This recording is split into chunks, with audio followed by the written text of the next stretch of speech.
I could go back and tell myself one thing before I started, it would be this list. You're going to learn 5 game-changing insights most contractors never figure out before it's too late. So, first one, jumping right in here, we've got 5. You're going to want to listen to all of these. Number 1 is don't meet demand. I had this happen to me, and I used to do this all the time. We would get busy, and I would hire people. I would take on jobs. I would try to expand the company. Problem is, I was never able to raise my pricing. And then when things got slow, I had all this extra overhead, all these extra people that I then had to figure out something to do with. I was always in that boom and bust, chasing hamster wheel cycle of trying to bring in more work and grow the business and bring on jobs, and then things would get slow, and then I'm trying to adjust my pricing or take on smaller jobs or work with clients I probably shouldn't have taken on. This is a big mistake a lot of guys make. What you want to do is create a sales machine. So you want to create high demand for your services from the right types of clients with the right branding in place, all these good things. And you need to learn marketing. You need to learn sales. As contractors, we enjoy the project management. We enjoy building things, maybe talking with, customers, clients. Usually we don't really enjoy the sales or the marketing that much in a company, but it is something very critical that you do need to learn in order to keep demand high and consistent for your business. And then when you get all these jobs rolling in, you need to make sure that you are scheduling them farther out and you're being choosy and a little bit pricey with your projects. Talked to a lot of contractors, and one of the questions I ask them is like, your pricing for your jobs. Do you feel you're around average, a little higher, lower? How's your pricing? I'd say about 90-95% of people I talk to, contractors, say that, we are on a little bit of the higher side of pricing.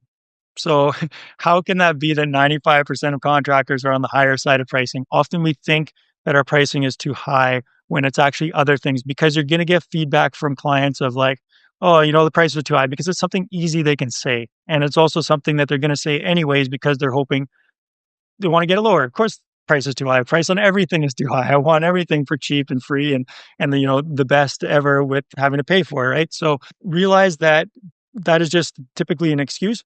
But because you have high demand and you're not meeting that demand, you now can charge the right prices. Maybe your closing ratios go down a little bit, but I would be very surprised actually that if they drop significantly, because typically speaking, raising your pricing to profitable, good quality level is typically not the reason you aren't closing jobs. So does that make sense? Through this, by not meeting demand, you can then really create a very strong business, and you can slowly kind of scale up as needed without having those big booms and bust cycles, because you lots of demand, you're evening it out. Your business would be much smoother. And I wish I had learned this, because I learned it the hard way. So number 2, moving on, still with me here. Number 2 is non-negotiable pre-construction. When I started out, we're doing a lot of renovations at the time, remodels, and typically I'm a builder. I want to get in there. Let's, renovate. Let's build your kitchen, your bathroom, whatever, we happen to be doing. The whole pre-construction process was a little bit of a mystery to me, because I hadn't really worked in that dynamic before. I came from a building background.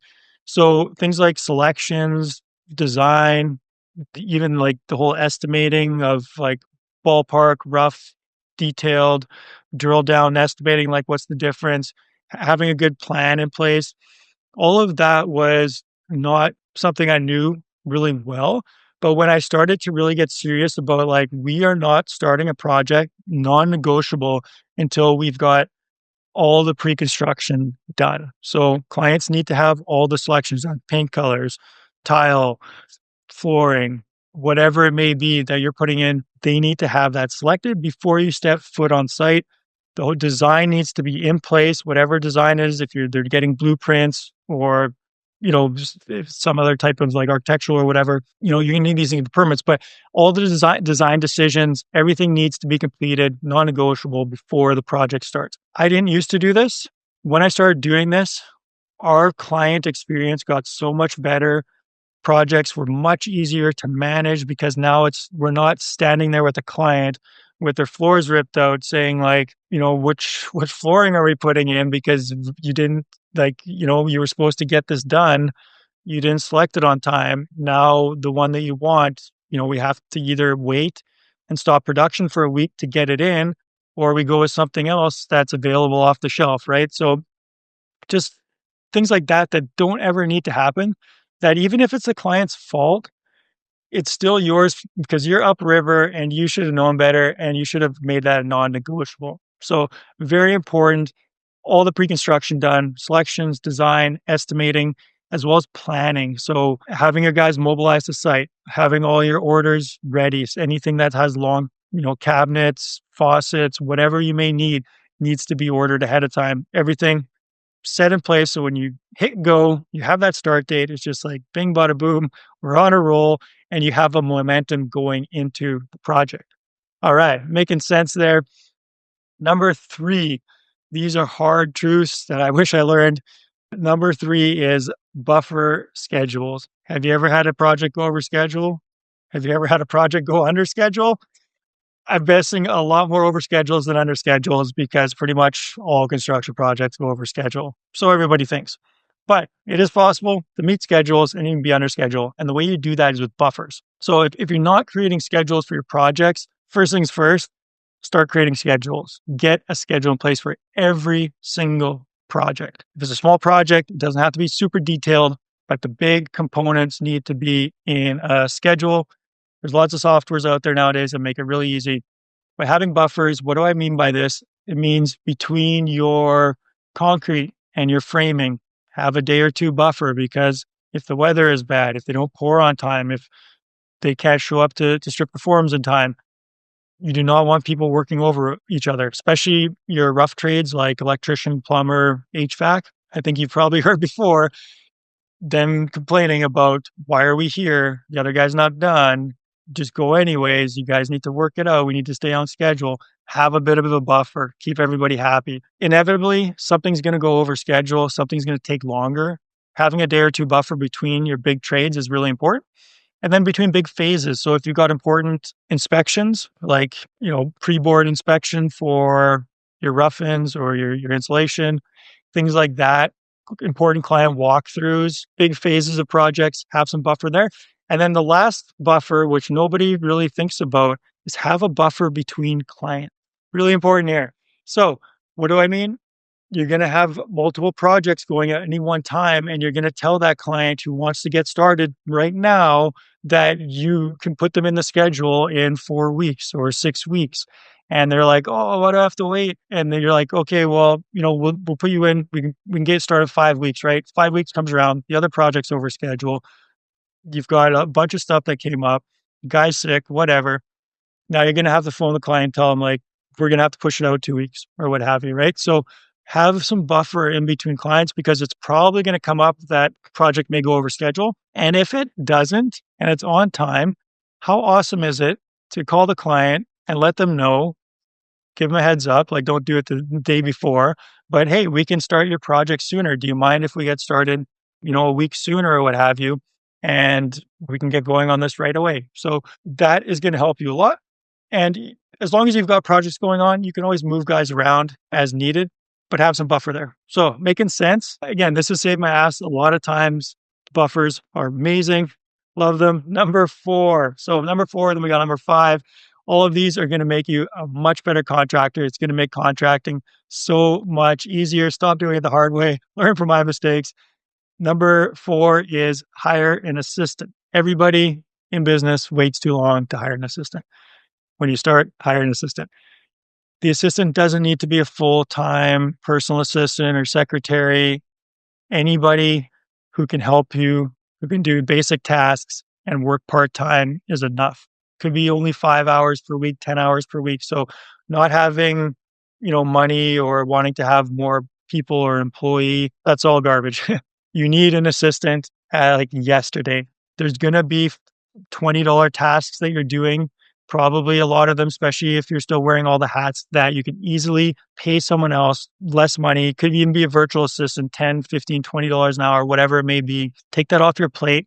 Those repetitive tasks, those tasks that you don't like to do, that you don't need to do, that you shouldn't be doing, even just delegating in general, but hire an assistant to start taking care of some of the admin tasks, those little things that come up. It's going to help your brain space so much because now instead of 100 things to do during the day, maybe you're down to like 50 or 60, right? Give a bunch of stuff to them, run with it. You'll be much better off for it. A good practice for this is right now, today. I'm talking about like right now, get out your phone, create a list in your phone and name it delegate this list or things I no longer am going to do list. Something like that. As you go through this week, today, tomorrow, whenever, if you're doing something that you feel could be easily trained someone else to do, it's a very low quality, repetitive type task, put it on your list. And then when you go to hire someone, hire an assistant in a couple of weeks from now, you've got a bunch of things that you need that you can give to them. That's like, these are the things you start to build a job description of the things that you need done and the things that they can do. And then you can start creating small trainings around those things. So you've got a system, you've got a process. Don't just hire an admin and like expect them to know what to do from you just telling them a couple of times. Create a little bit of a training, create an SOP document. It's really not all that hard. And that leads me into my next point.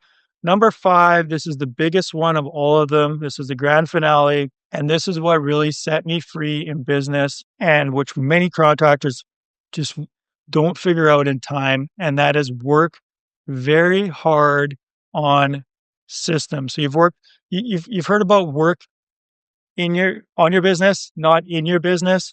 And it sounds good, but a lot of people don't understand what they should be doing or what that really means. They think like, working kind of in the office or on office stuff or branding, marketing, whatever, that's working on the business. Some of it maybe, but what really means work on the business is building systems. And you need to get really clear and very prioritized about this because again, this is where a lot of people go wrong. Me, myself, I used to try to do everything and anything at once, and I was working on this system and that system. Figure out which part of the business is the bottleneck or is the giving you the most friction. Is it your financials like invoicing, bookkeeping, collecting payments, all that kind of stuff? Is it estimating? Is it the project management? So whatever the bottleneck or the friction or the thing that you hate to do the most is, that's where you start. Comment below. I'd love to know what is the biggest priority area in your business that you need to build a system for, where you want to start building a system. Once you figure that out, let's say it's estimating. Okay, what part of estimating? Again, don't take on the whole thing. Bite-sized chunks, very small pieces. Work hard on that system. So it could be, I need a cost database. Maybe you need to get a proper vendors list in place. Maybe you need to get an SOP document in place. So pick something small and work on it piece by piece.